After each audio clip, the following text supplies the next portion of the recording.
Hello everybody, thanks for joining us today. We're going to be doing our Comms 101 informatory speech on public safety.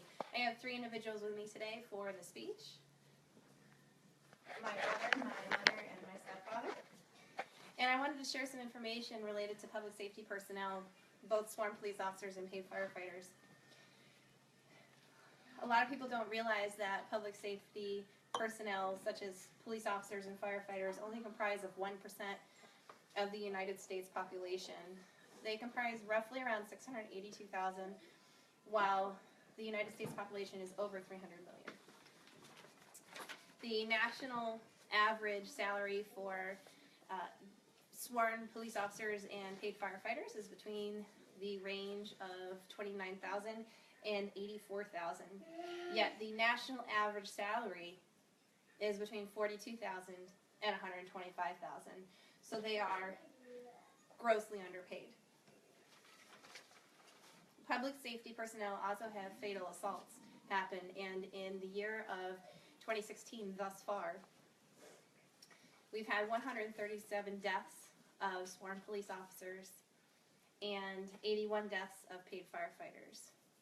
Fatal assaults related to police officer deaths have accounted for more than 80% of the police officers' on-duty fatalities.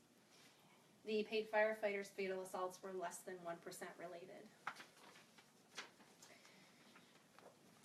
Now, speaking on this topic, my experience has come from being a sworn police officer and a 911 dispatcher for more than 8 years with the city of Hampton.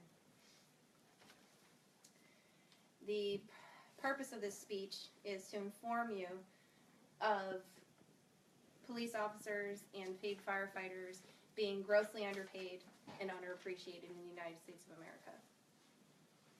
Police officers are consistently dedicating their lives to everyone around you. You see them every single day, whether you walk on the street and say hello or somebody else needs some help, even just if they're locked out of their cars. A lot of people don't realize what they do. Currently, in modern politics, police officers have been the mainstream topic. Quoting former Republican Congressman Joe Walsh, "The last couple of years, Barack Obama has done nothing but hate on cops, accusing cops of being bad and racist." And this was from an Aaron Freund 2016 news article. He also quoted that President Obama spoke and said in early 2016 and said, "For the second time in 2 weeks, police officers who put their lives on the line for ours every day were doing their job when they were killed in a cowardly and reprehensible assault." This quotation was directly after the Louisiana shootings in Baton Rouge. Now, the second point that I'd like to point out is that a lot of people think that fatal assaults are really only related to police officers. But I'd like to reference a 2012 massacre of firefighters where a gunman actually contacted 911, started a fire, and then subsequently shot and killed 2 of the firefighters and injured 2 of the others in Webster, New York.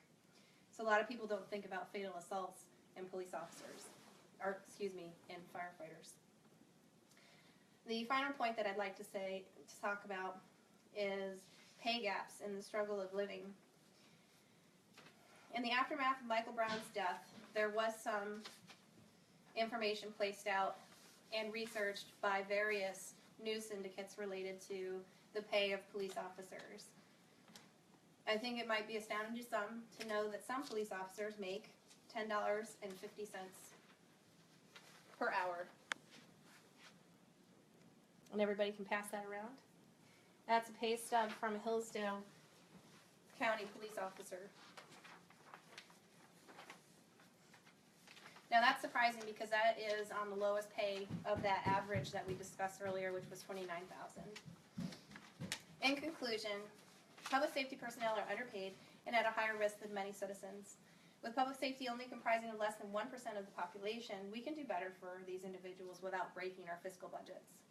These individuals place their lives on the line daily, and do not waver in fearful incidents, unlike many.